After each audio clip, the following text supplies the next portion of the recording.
Hello everyone, welcome to class number 6 of Atom. So last class আমি কি আলোচনা কৰিছিলো ডিফাৰেন্ট স্পেক্ট্ৰাল লাইনসৰ কথা আলোচনা কৰিছিলো বা স্পেক্ট্ৰাল সিৰিজৰ কথা আলোচনা কৰিছিলো তো তাত আমি কি পাইছিলো যে আমাৰ পাঁচটা স্পেক্ট্ৰাল সিৰিজ আছে লাইমান বামাৰ পাসেন ব্ৰেকেট ফান্ড মই আশা কৰিছো গোটেইখিনি ক্লিয়াৰ হৈছে নহলে তোমালোকে সুধিব পাৰা তো নেক্সট মই আৰম্ভ কৰিম আজি energy level of hydrogen energy level of hydrogen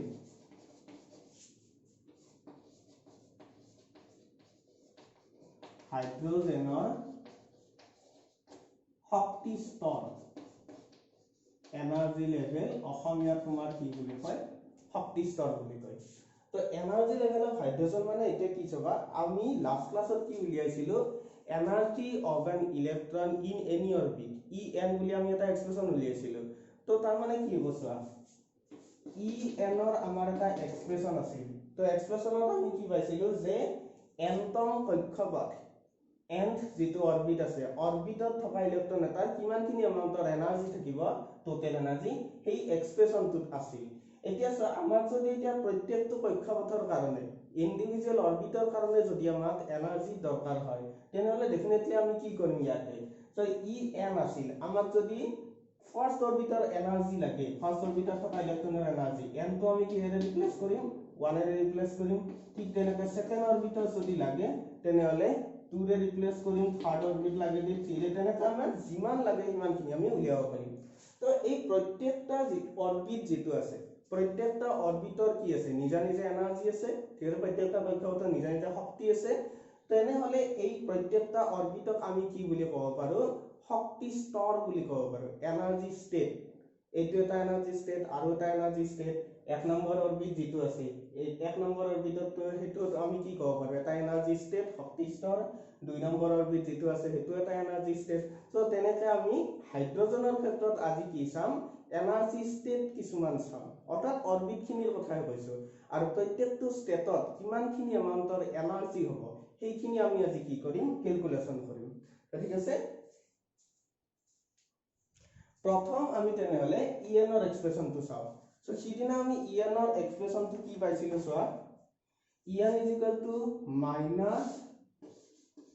-2 pi square m k square z square e to the power 4 divided by m square h square ঠিক আছে সো এইখিনি আমি কি পাইছিলো energy in any orbit nth orbit তো nth অৰবিটৰ কাৰণে তেনেহলে তোমাৰ কি হ'ব en -2 pi square m k square z square e to the power 4 divided by m square h square এতিয়া এটা বস্তু চোৱা যদিহে আমাক ইয়াৰ পৰা প্ৰথম যদি আমি প্ৰথম অৰবিটৰ ক্ষেত্ৰত ফাৰ্স্ট অৰবিটৰ ক্ষেত্ৰত প্ৰথম কক্ষপথৰ ক্ষেত্ৰত এনাৰ্জিৰ এমাউন্টটো যদি আমি উলিয়াব খুজো তেনেহলে আমি ডেফিনেটলি কি কৰিম n ৰ ঠাইত আমি কি পুট কৰিম 1 পুট কৰিম তো e1 is equal to তেনেহলে তোমাৰ কি হ'ব সোৱা মাইনাস আৰু হাইড্ৰোজেনৰ ক্ষেত্ৰত লিয়াইছো ডেফিনেটলি z equal to 1 হ'ব গতিকে এটা কথা আৰু বিবেচনা কৰা দৰকাৰ নাই so -2 pi square m k square e to the power 4 n ৰ ভ্যালু তোমাৰ কি হ'ল n তুমি এইফালে ধৰা আনিলো 1 by জেনাৰেল এক্সপ্ৰেছনত কি হ'ব en is equal to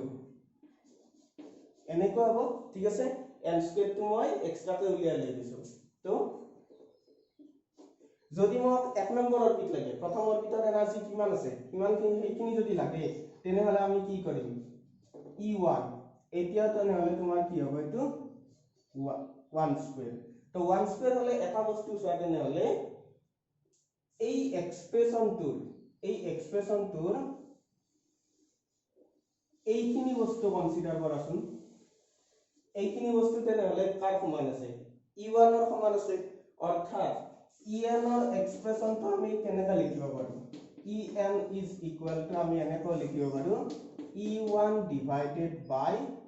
m square ঠিক আছে না সোৱা কাৰণ e1 equal to কিমান কিনি হ'ব যদি n ৰ ভ্যালু 1 কৰি দিয়া তেনেহলে e1 is equal to -2 pi square mk square e to the power 4 divided by h square into 1 divided by 1 square গটিকে এইখিনি বস্তু এক্সপ্ৰেছনটো কি যাব এই হিচাপত আছে গটিকে e1 divided by n square কৰি দিলে আমি কি পাম n ৰ ভ্যালু পাম ঠিক আছে এটা তেনে হলে আমাক কি লাগিল e1 ৰ ভ্যালু কিমান আছে সেইখিনি আমাক উলিয়াব লাগিল তো ইয়াতে সোৱা গটেইখিনি কনস্ট্যান্ট কোয়ান্টিটি আছে পাই m k e h সব কনস্ট্যান্ট কোয়ান্টিটি আছে গতিকে e1 ৰ আমি এটা নিৰ্দিষ্ট ভ্যালু পাব পাৰিম তো সেই ভ্যালুটো কিমান হ'ব সোৱা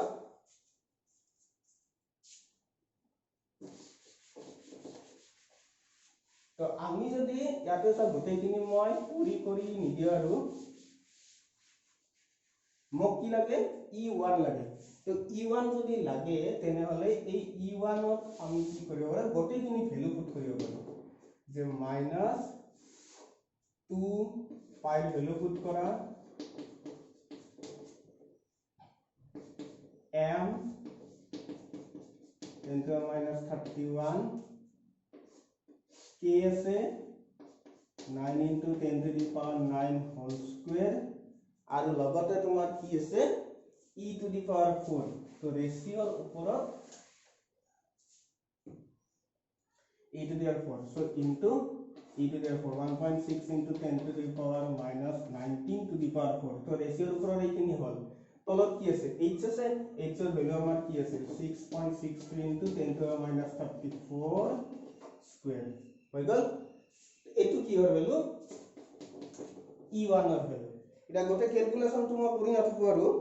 তো ক্যালকুলেশন টু তোমাৰ e1 ৰ তেনে হলে ভ্যালুটো আমি কি পাম সোৱা e1 ইকুৱেল টু আচ্ছা বা এইখিনি বস্তু প্ৰথমতে কি হ'ব জুলত ওলাব তো জুলত ওলাই ইয়াৰে ভ্যালুটো হ'ব -21.76 into 10 to the power -19 জুল ওকে তো জুলত যদি উলিয়াব লাগে ইমান খিনি হ'ব এটা জুলৰ পৰা তো ইভি কনভাৰ্ট কৰা জানাই তো যদি আমি ইভি কনভাৰ্ট কৰো তেতিয়া হলে কি পাম আমি -13.6 ইলেক্ট্ৰন ভোল্ট ঠিক আছে তো e1 ইকুয়াল টু তেনে হলে আমি কি পাম -13.6 ইলেক্ট্ৰন ভোল্ট তো এইখিনি লৈকে হল e1 টু তেনে হলে কি আছিল আমাৰ ফাৰ্স্ট অৰবিট বা প্ৰথম কক্ষপথৰ ইলেক্ট্ৰনৰ মুঠ শক্তি e1 equal to আমি কি পালো 13.6 eV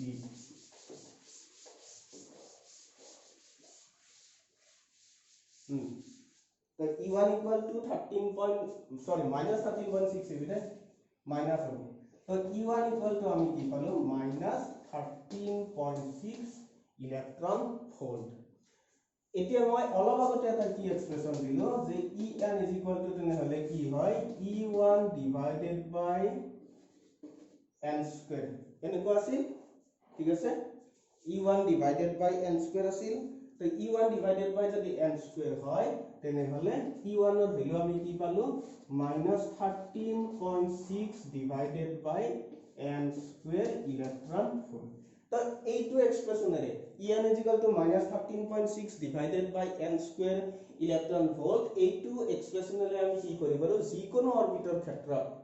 আমি তাত থকা ইলেক্ট্ৰনৰ এনাৰ্জি কিমান কিনি হ'ব শক্তি কিমান কিনি হ'ব সেইখিনি আমি উলিয়াব পাৰো কেনেকৈ উলিয়াম আমি বেলেগ একো নাই সেকেন্ড অৰবিট যদি লাগে আমাৰ n ৰ ভ্যালু আমি কি পুট কৰিম 2 পুট কৰিম ইয়াতে কি হৈ যাব 2 স্কয়াৰ হৈ যাব n ৰ ভ্যালু যদি থাৰ্ড অৰবিট লাগে 3 পুট কৰিম 3 স্কয়াৰ হৈ যাব তেনেকৈ আমাৰ যিমান ইচ্ছা কিমান আমি কি কৰিব পাৰো যে এনাৰ্জিটো উলিয়াই দিব পাৰিম যদি e1 তো আমি উলিয়ালে e1 is equal to -13.6 eV যদি আমাক e2 লাগে তেনে আমি 6-7 টা মান উলিয়াই লম আমাক লাগে এইখিনি বস্তু তো e2 ৰ ভ্যালু তেনে হলে কি হ'ব -13.6 divided by 2 square electron volt আৰু এইখিনি যদি তুমি সলিউশন উলিয়া e2 ৰ ভ্যালু সদায় হয় -3.4 ইলেক্ট্ৰন ভোল্ট ঠিক আছে তো e2 ৰ ভ্যালু আমি পালো E3 -13.6 divided by কি হ'ব 3 square electron volt is equal to E3 value তোমালোকে পাবা -1.51 electron volt তেনেতে আৰু ইয়া মই তিনিটা মান উলিয়াম তো যিমান লাগে যদি তোমালোকৰ ধৰা এজমত তেনেতে দি দে যে 10th 10th অৰবিটত থকা ইলেক্ট্ৰনত কিমানখিনি এনাৰ্জি থাকিব তেতিয়ালে তোমাৰ কি হ'ব E10 হ'ব E10 হৈ ইয়াতে তোমালোকে কি ইউজ কৰিবা 10 স্কয়াৰ ইউজ কৰিবা এনৰ ভ্যালু জাস্ট 10 পুট কৰিবা সো ওভাৰঅল এক্সপ্ৰেছন তোমাৰ এইটো তো এইটো এক্সপ্ৰেছনত আমি বেলেগ বেলেগ ভ্যালু পুট কৰি আমি কি কৰিব পাৰো যে তাৰে কাৰেসপন্ডিং অৰবিটৰ এনাৰ্জিৰ এমাউন্টটো আমি উলিয়াব পাৰো তো এইখিনি হ'ল E4 মোক লাগে কেইটামান আমাক লাগা আছে তো লাগা থকা কেইটা মই উলিয়াই লওঁ E4 ৰ ভ্যালুটো তোমাৰ হ'ব -0.85 হেলো কমি আহি আছে তো E4 ৰ ভ্যালু চোৱা -0.85 ইলেক্ট্ৰন ভোল্ট তাৰ পিছত মই আৰু কেইটামান উলিয়াম এনেকে E5 E6 তেনেকৈ ছয়টামান উলিয়াম যেহেতু আমাৰ কি আছিল শ্ৰেণী কেইটা আছিল লাইনমান বামৰ পাৰ্চেন্টেজ পাম গতিকে সবৰে আমাক লাগিব E4 ইমান কিনি পালো E5 জাস্ট মই ভ্যালু এটা লিখি দিছো প্ৰসিডিউৰ এতে আছে E5 আমাৰ পাম -0.54 ইলেক্ট্ৰন ভোল্ট তাৰ পিছত E6 আমাৰ পাম -0.37 ইলেক্ট্ৰন ভোল্ট এতিয়া এটা বস্তু চোৱা আমাৰ মেইন এক্সপ্ৰেছনটো কি আছিল যে En is equal to -13.6 divided by n square electron volt ঠিক আছে এটো আমাৰ এক্সপ্ৰেছন আছিল আমি ধৰা 6টা লৈ উলিয়াইছো তো যদি তোমাক এনেকুৱা এটা দিয়ে যে find the energy of the outermost cell বহিৰ্তম কক্ষপথত থকা ইলেক্ট্ৰনৰ শক্তিৰ পৰিমাণ কিমান হ'ব তো বহিৰ্তম কক্ষ মানে আমি কি কৰো যে আমি ডেফিনেটলি n ৰ ভ্যালুটো তাত কি ল'ব লাগিব ইনফিনিটি ল'ব লাগিব কাৰণ আমি কিমান বাহিৰত আছে নাজানো বহুত বাহিৰত আছে তো একদম বহিৰ্তম কক্ষটো আমি কি বুলি লও n = ইনফিনিটি লও তো যদি n = ইনফিনিটি লও তেনে হলে বহিৰ্তম কক্ষত আউটাৰমোস্ট অৰবিটত থকা ইলেক্ট্ৰনৰ এনাৰ্জিৰ এমাউন্ট কিমানখিনি হ'ব চোৱা এইটো আমাৰ কি আছে ৰেশিও আছে ৰেশিওৰ তলত যদি ইনফিনিটি হয় তেনে হলে En = তোমাৰ কি হৈ যাব 0 হৈ যাব গতিকে যিখিনি তোমাৰ একদম বাহিৰৰ অৰবিটত আউটাৰমোস্ট অৰবিটত যিখিনি তোমাৰ ইলেক্ট্ৰন থাকে সেই ইলেক্ট্ৰনৰ তোমাৰ কি হয় শক্তিৰ পৰিমাণটো বহুত কম হয় সেই কাৰণে কি হয় সেইখিনি ইলেক্ট্ৰন অলপ শক্তি প্ৰয়োগ কৰি আমি কি কৰিব পাৰো বাহিৰ উলিয়াই দিব পাৰো সেইখিনি আমি পাইছো আগৰ ক্লাছতো পাইছো ডুৱেল নেচাৰত গতিকে এনেটা আমি কেইটামান উলিয়াই লৈছো আমাক যদি কয় যে বহিৰ্তম কক্ষত আউটাৰমোস্ট সেলৰ শক্তি পৰিমাণ উলিওৱা ডেফিনেটলি এটো কি হ'ব ইনফিনিটি is equal to 0 ঠিক আছে এটো এটা বাহিৰৰ তো এই কেইটাক আমাৰ কি বুলি কয় এনাৰ্জি লেভেল অফ হাইড্ৰোজেনৰ শক্তিৰ স্তৰ বুলি কোৱা হয় প্ৰত্যেকটা energy level E1 E2 E3 E4 E5 E6 E7 E8 যিমান ইচ্ছা সিমান আহি থাকে এইখিনি জাস্ট আমি প্ৰয়োগ কৰিম অলপ পিছত এইকাৰণে মই E6 লৈ উলিয়াই থৈ দিলো তো ঠিক আছে এইখিনি বস্তু গম পালা এতিয়া নেক্সট তোমাতে কেমিষ্ট্ৰিটো পাইছা কিছুমান বস্তু ইয়াতে যে গ্ৰাউন্ড ষ্টেট কাক বোলে আৰু এক্সাইটেড ষ্টেট কাক বোলে তো গ্ৰাউন্ড ষ্টেট কোনটো যেটো ইনাৰমোস্ট অৰবিট থাকে যাৰ যত থকা ইলেক্ট্ৰনৰ এনাৰ্জি সবতকে কম হয় সেইটো ষ্টেটক তোমাৰ কি বুলি কয় গ্ৰাউন্ড ষ্টেট বুলি কয় ঠিক আছে n = 1 যেটো অৰবিটত n = 1 হয় সেই অৰবিটটোক আমাৰ কি বুলি কয় গ্ৰাউন্ড ষ্টেট বুলি কয় গ্ৰাউন্ড ষ্টেট তোমাৰ তাৰে অসমীয়াটো হ'ব ভূমিস্তৰ ঠিক আছে তো গ্ৰাউন্ড ষ্টেট বুলি কয় যত n = 1 প্ৰথম যেটো কক্ষপথ হ'ব যত শক্তি পৰিমাণটো সকলোতকৈ কম তো তাতে তোমাৰ কি হ'ব হেইটো তোমাৰ কি বুলি কয় যে গ্ৰাউন্ড ষ্টেট বুলি কয় ভূমিস্তৰ বুলি কয় আৰু এটা আছে মই লিখি দিছো বাৰু জাস্ট টাৰ্ম দুটা মই লিখি দিছো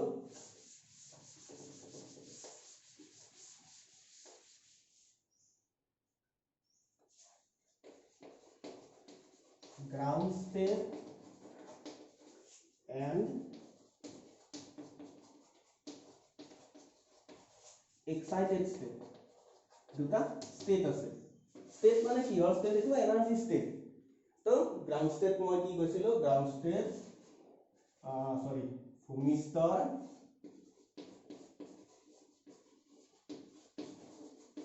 আৰু excited state হবো উত্তেজিত স্তৰ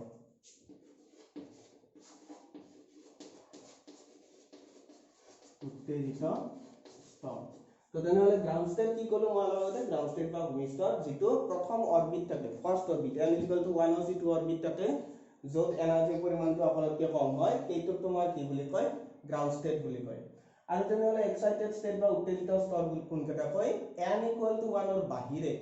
ওপৰলৈ যিমানখিনি আছে অৰবিট বা কক্ষপথ এই গোটেইখিনি তোমাৰ কি বুলি কয় এক্সাইটেড ষ্টেট বুলি কয় n = 2 3 4 up to infinity এই গোটেই কেইটা তোমাৰ কি হয় এক্সাইটেড ষ্টেট হয় উত্তেজিত স্তৰ আৰু সবতকৈ যেটো তলত থাকে ভিতৰত থাকে হেতু আমাৰ কও ভূমি স্তৰ বা গ্ৰাউণ্ড ষ্টেট ঠিক আছে এইখিনি লৈকে হল তো ইয়াৰ পিছত আমি পাম যে energy level diagram of hydrogen energy level diagram of hydrogen যেটো একদমত আহি থাকে আমি ইয়াতে কি কৰি ললো প্ৰত্যেকটা কক্ষপথৰে এনাৰ্জিৰ পৰিমাণটো উলিয়াই ললো এতিয়া আমি এই বস্তুখিনি কি কৰিব পাৰো স্যাৰ এটা ডায়াগ্ৰামৰ সহায়ত লিখিব পাৰো আঁকিব পাৰো energy level diagram of hydrogen energy level diagram of hydrogen তো energy level diagram of hydrogen আমি কি পাম স্যার যে আমি অলপ আগতে এনাৰ্জি লেভেল কেইটা কথা চালো এই লেভেল কেইটা যদি আমি এটা ডায়াগ্ৰামৰ সহায়ত বুজাও তো এনাৰ্জি লেভেল ডায়াগ্ৰাম অসমীয়াত তোমালোকৰ কব হাইড্ৰোজেনৰ শক্তি স্তৰৰ চিত্ৰ এটা চিত্ৰৰ সহায়ত আমি কি কৰিম হাইড্ৰোজেনৰ বিভিন্ন শক্তি স্তৰখিনি দেখুৱাব পাৰো এই চিত্ৰটো হাইড্ৰোজেনৰ শক্তি স্তৰৰ চিত্ৰ বুলি কয় বা ইংলিছত তোমাৰ কি কয় energy level diagram of hydrogen এটা এই ডায়াগ্ৰামটো কেনেকৈ আঁকিম চাবা একদম ইজি বস্তু হয়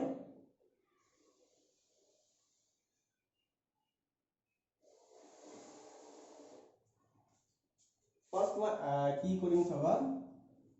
n = 1 ৰ পৰা n = infinity লৈ এইটো মই চাইছো যে n = infinity নামৰ n = infinity অৰ্থাৎ বহিতম যেটো কক্ষপথ আছে সেইটো মই এইটোৰে কৰি চাইছো তো ইয়াতে এনাৰ্জিৰ পৰিমাণ কিমানখিনি হ'ব 0 হ'ব অলপ আগতে আমি উলিয়াই দিলো তাৰ পিছত কেইটামান স্তৰ এৰি মই কি কৰিলো n = 7 টো লিখিলো মাজত আছে বহুত কেটা আছে কিন্তু মই ইমান দেখুৱাব নালাগে এই কাৰণে কি কৰিছো তাৰ পিছত n = ধৰা 6 ৰ এটো এই সব এনাৰ্জি ষ্টেট n = 5 4 3 2 আৰু তলত এইটো ধৰা দেখা পাবা চাগে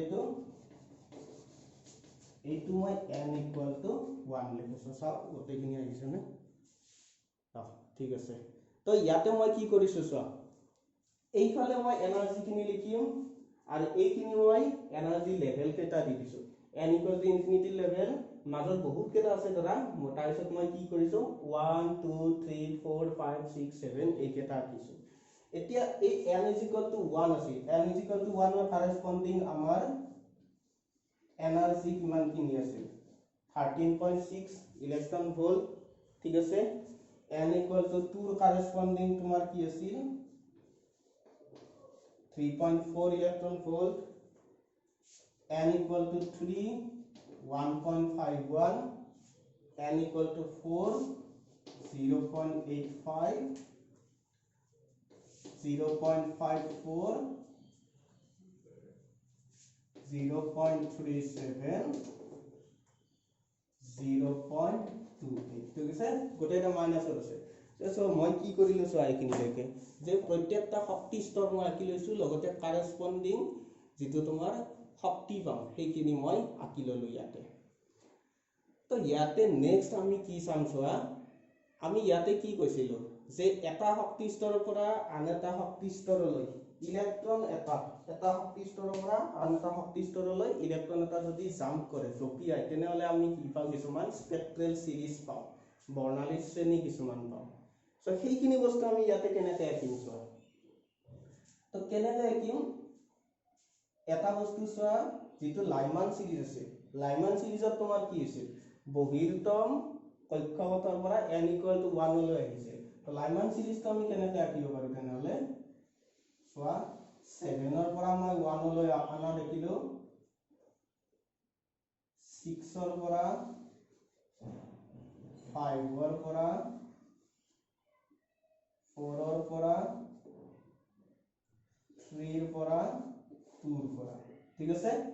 তে এইখিনি বস্তু তোমাৰ কি হয় এনাৰ্জি লেভেল ডায়াগ্ৰাম এইটো এটা কিহৰ কাৰণে এইখিনি এনাৰ্জি লেভেল ডায়াগ্ৰাম হ'ব ডেফিনেটলি এই সিৰিজটো তোমাৰ কি আছে লাইমান সিৰিজ আছে লাইমান সিৰিজত তোমাৰ কি হয় n = হায়াৰ অৰবিটৰ পৰা n = 1 লৈ তোমাৰ কি হয় ট্ৰানজিশন হয় এইখিনি তোমাৰ কি তেনেহলে লাইমান সিৰিজটো আমি এনেকৈ দেখাও ঠিক আছে তো লাইমান সিৰিজত তোমাৰ কি হয় লাইমান সিৰিজত সদায় আল্ট্ৰাভায়োলেট ৰেঞ্জটো পৰে অতি বেঙুনীয়া ৰশ্মিৰ যেটো ৰেঞ্জ সেই ৰেঞ্জটো অৰ্থাৎ অতি বেঙুনীয়া ৰশ্মি আমি ক'ত পাওঁ লাইমান সিৰিজত পাওঁ বুজি পাইছা চাগে এইটো এনাৰ্জি লেভেল ডায়াগ্ৰাম তো লাইমান হল বামাৰৰ কাৰণে কি আছিল যে হায়াৰ অৰবিটৰ পৰা কলৈকে ট্ৰানজিশন হয় n = 2 লৈকে হয় সো যদি তেনেকুৱা হয় n = 2 মানে কলৈকে আহিব এইটোলৈকে আহিব লাগি কোৰ পৰা আহিব ধৰা মই 7 ৰ পৰা স্টাৰ্ট কৰিলো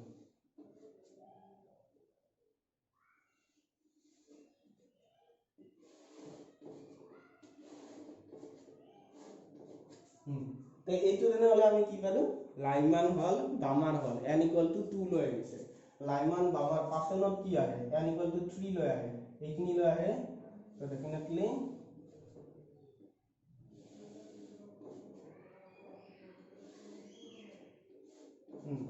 লাইমান বামাৰ পাছেন এইখিনি লৈ হল ব্ৰেকেটত কলৈকে আহে n = 4 লৈকে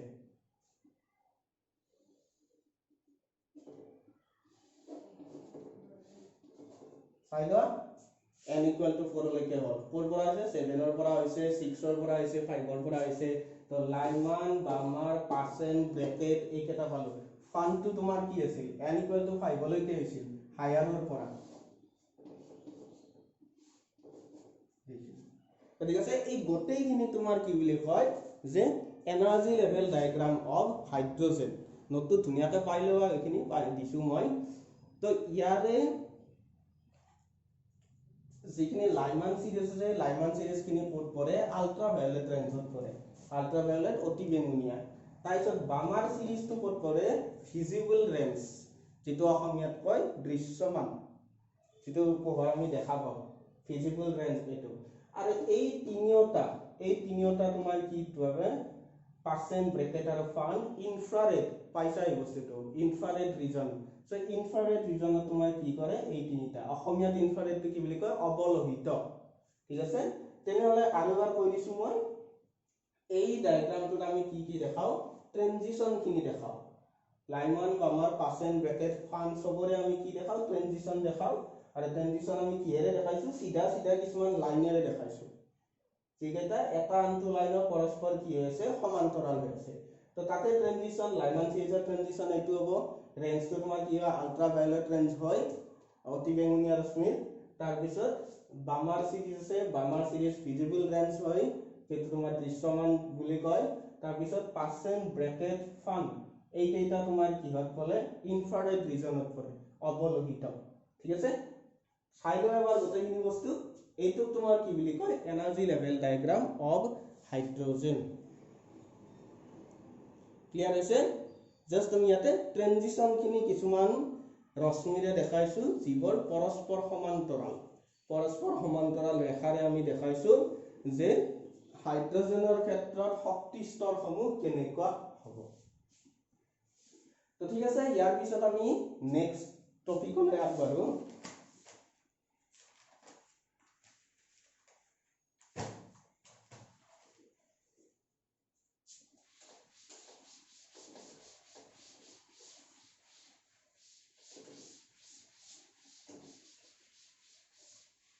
তো নেক্সট টপিক আছে আমাৰ Limitation of Bohr's theory. Limitation of Bohr's theory. तो आमी आगते की पाइছো रादारफोर्ड जेतो तुमान मॉडल আছিল रादारफोर्ड मॉडेलर आमी की पाइছো किछुमान लिमिटेशन दुटा लिमिटेशन पाइছিলো तेनेते तुमार की আছে बोर्स थियोरीरो किछुमान की আছে लिमिटेशन আছে ठीक আছে limitation of Bohr's theory limitation of Bohr's theory बोरर तत्वर सीमाबद्धता अखनियात कले लिमिटेशन ऑफ बोर्स थियोरी तो डिटेलत मैं लिखि निदु याते आमी याते की करे पांचटा छयटा बहुत केटा लिमिटेशन আছে जस्ट मैं पांचटा याते आलोचना करिम लिमिटेशन तो प्रथम तो लिमिटेशन की सोआ याते तुमी गम पाइसा जे गोटेखिनि स्पेक्ट्रल सिरीजर কথা आलोचना करक बा एनार्जी लेवल डायग्राम जिए नकरक तात की কৈছে हाइड्रोजनर क्षेत्रत आलोचना करिছে हाइड्रोजन एटम जोत की থাকে ইলেক্ট্ৰনৰ সংখ্যা তোমাৰ কি হয় এটা হয় তো এইটো এটা बोर्स থিওৰিৰ এটা লিমিটেশন যে बोर्स থিওৰি কিহৰ ওপৰত বেছি গুৰুত্ব দিছে হাইড্ৰোজেন লাইক এটমৰ ওপৰত হে গুৰুত্ব দিছে অৰ্থাৎ जोत ইলেক্ট্ৰন কমকে থাকে এটা থাকে কিন্তু দুটা বা তাতকৈ বেছি ইলেক্ট্ৰন থকা এটমৰ ক্ষেত্ৰত পৰমাণুৰ ক্ষেত্ৰত बोर्स থিওৰিটোৰ কোনো ধৰণৰ তাতে এপ্লিকেবল হয় না নাই বা এক্সপ্লেনেশন কোনো ধৰণৰ নাই গতিকে এটো কি হল এক নম্বৰ লিমিটেশন তো যদি শর্ট কে লিখি দিও only applicable in case of hydrogen like atom with one electron ঠিক আছে তো প্রথম তো আমার তেনে হলে লিমিটেশন কি পালো যে only applicable in case of hydrogen like atom with one electron অকল এটা ইলেক্ট্রন থকা এটমৰ ক্ষেত্ৰত তোমাৰ কি হৈছে बोर्स থিওৰিটো এপ্লিকেবল হয় দুটা বা তাতকৈ বেছি ইলেক্ট্ৰন থকা এটমৰ ক্ষেত্ৰত এইটো এপ্লিকেবল নহয় সেই বস্তুটো আছে তো নেক্সট তোমাৰ কি আছে যে অলপ আগতে আমি কি পালো কেইটামান সিধা সিধা এনেকুৱা লাইন পাইছো ৰেখা পাইছো সিঙ্গল লাইন এতিয়া তোমাৰ কি হয় কিছুমান ক্ষেত্ৰত এই সিঙ্গল লাইনবোৰ যদি তুমি ভালকে যদি তুমি চোৱা এই সিঙ্গল লাইনবোৰ তোমাৰ কি হয় সিঙ্গল হিচাপত নাথাকে বহুত কেটা লাইনৰ সমষ্টি হিচাপত থাকে ডাইৰেক্ট ইটো দেখা নাপায় অলপ বেছি ম্যাগনিফাই কৰি চালে গম পায় এই বস্তুটো আমি যে সিঙ্গল লাইন এনেকৈ আঁকিছিলো তো এইবোৰ আসলে সিঙ্গল লাইন নহয় কিছুমান ক্ষেত্ৰত এই সিঙ্গল লাইনৰ ভিতৰতে তোমাৰ কি পায় বহুত কিনি এনেকুৱা থুপ খাই থকা প্ৰায় একে ফ্ৰিকুৱেন্সি থুপ খাই থকা তোমাৰ কি হয় লাইন পায় তো এই বস্তুটোৰ এক্সপ্লেনেশন বৰে দিব পৰা নাছিল যে সিঙ্গল লাইনৰ হলনি এনেকুৱা প্ৰায় একে ফ্ৰিকুৱেন্সি লাইন আমি কিয় পাও কিছুমান ক্ষেত্ৰত এইটো বস্তুৰ এক্সপ্লেনেশন তোমাৰ বৰে দিব পৰা নাছিল বুজি পাইছা এই বস্তুটো তো আমি যে আঁকিছিলো কিছুমান ক্ষেত্ৰত এটা সিঙ্গল লাইন নহয় এইটা তোমাৰ কি হয় থুপ খাই থকা তেনেকুৱা লাইন হয় closed line with nearly equal frequency closed line with nearly equal frequency तो যদি এটো লিখিব লাগে Bohr's theory cannot explain the existence of closed line with nearly equal frequency in the spectral series of hydrogen तो ठीक है চাই লোৱা কি লিখিছো মই तो Bohr's theory cannot explain the existence of closed line with nearly equal frequency in the spectral series of hydrogen hydrogenৰ বৰ্ণালীৰ ক্ষেত্ৰত যি আমি কিছুমান প্ৰায় ওচৰা ওচৰিকৈ থকা ৰেখা পাও যাৰ কম্পনাঙ্ক প্ৰায় সমান হয় তো সেইখিনি বস্তু কিয় আছে তোমাৰ স্পেক্ট্ৰেল সিৰিজত সেই বস্তু তোমাৰ কি কৰিব নোৱাৰে এক্সপ্লেনেশ্যন ব'ৰ্ছ থিওৰিয়ে দিব নোৱাৰে হৈ গ'ল 2 নম্বৰ নাম্বাৰ 3 লিমিটেশন 3 নম্বৰ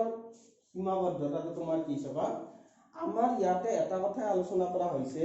যে অৰবিট খিনি কি বুলি লোৱা হৈছে আমাৰ সাৰ্কুলাৰ অৰবিট লোৱা হৈছে কিন্তু এনেকুৱা কথা নাই যে সাৰ্কুলাৰে হ'ব লাগিব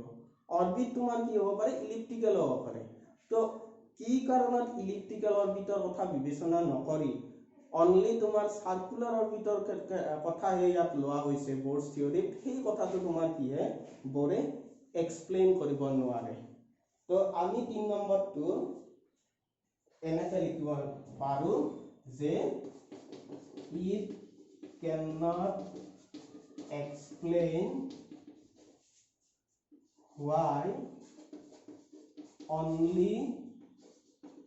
circular orbits are taken not elliptical ones উপবৃত্তাকাৰ কক্ষপথবোৰ বিবেচনা নকৰি কি কাৰণত আমি অকল বৃত্তাকাৰ কক্ষপথ লওঁ সেই কথাটো কোনে এক্সপ্লেইন কৰিব নোৱাৰে বৰৰ থিওৰিয়ে বৰৰ তত্ত্বই হেতু এক্সপ্লেইন কৰিব নোৱাৰে ঠিক আছে আমি কি পালো তেনেহলে তিনিটা লিমিটেশন পালো আৰু দুটা লিমিটেশনৰ কথা কওঁ 4 নম্বৰ লিমিটেশনটো তোমাৰ কি আছে স্যাৰ ইয়াতে তোমাৰ কি কৈছে যে এনাৰ্জিৰ কথা h নিউ হিচাপত কৈছে ফটনৰ কথা কৈছে ইয়াতে তো ইয়াতে আমাৰ কি হৈছে পাৰ্টিকল নেচাৰটোৰ ওপৰত বেছি গুৰুত্ব দিয়া হৈছে যেটো ওয়েভ নেচাৰ অফ ইলেক্ট্ৰন থাকে তৰংগ প্ৰকৃতি যেটো থাকে ইলেক্ট্ৰনৰ সেই সম্পৰ্কে ইয়াতে তোমাৰ ব'ৰ্ছ থিওৰিত কোনো ধৰণৰ উল্লেখ নাই ঠিক আছে জাস্ট তেওঁলোকে যেটো পাৰ্টিকল নেচাৰ আছে তো পাৰ্টিকল নেচাৰটোৰ ওপৰত গুৰুত্ব দিয়ে ব'ৰ্ছ থিওৰিটো উলিয়া হৈছে তো 4 নম্বৰ যেটো লিমিটেশন আছে 4 নম্বৰ লিমিটেশনটোৰ ক্ষেত্ৰত আমি এনেকৈ লিখিব পাৰো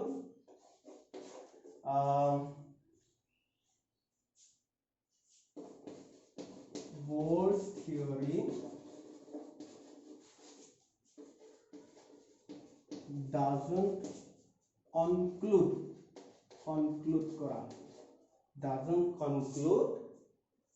the wave nature of ইলেক্ট্ৰনৰ তৰংগ প্ৰকৃতিৰ কথা বৰৰ তত্ত্বত সন্নিবিষ্ট কৰা হোৱা নাছিল অসমীয়াত ক'লে তেনেকুৱা হ'ব ইলেক্ট্ৰনৰ তৰংগ প্ৰকৃতিৰ কথা বৰৰ তত্ত্বত আলোচনা কৰা হোৱা নাছিল বা সন্নিবিষ্ট কৰা হোৱা নাছিল Bohr's theory doesn't conclude the wave nature of electron ঠিক আছে next number 5 এতিয়া চোৱা ইয়াতে বিভিন্ন স্পেক্ট্ৰেল লাইনৰ আমি কি কৈছো ফ্ৰিকুৱেন্সিৰ কথা আলোচনা কৰিছো লাইটৰ ইন্টেন্সিটি কিমানখিনি হ'ব এই যে বেলেগ বেলেগ আমি কি পালো স্পেক্ট্ৰেল লাইন পালো তাতে আমাৰ কি হৈছে h নিউৰ কথা ইয়াতে কোৱা হৈছে ফ্ৰিকুৱেন্সিৰ কথাটোৱে বেছি কোৱা হৈছে ইন্টেন্সিটি ৰিলেটিভ ইন্টেন্সিটি যেটো তোমাৰ আপেক্ষিক তীব্ৰতা সেইটো তোমাৰ কিমানখিনি হ'ব সেই সম্পৰ্কে বৰৰ থিওৰি বা বৰৰ তত্ত্বত কোনো ধৰণৰ উল্লেখ নাই সো 5 নম্বৰ আমি লিমিটেশন এটো লিখিব পাৰো যে Bohr's theory doesn't tell about the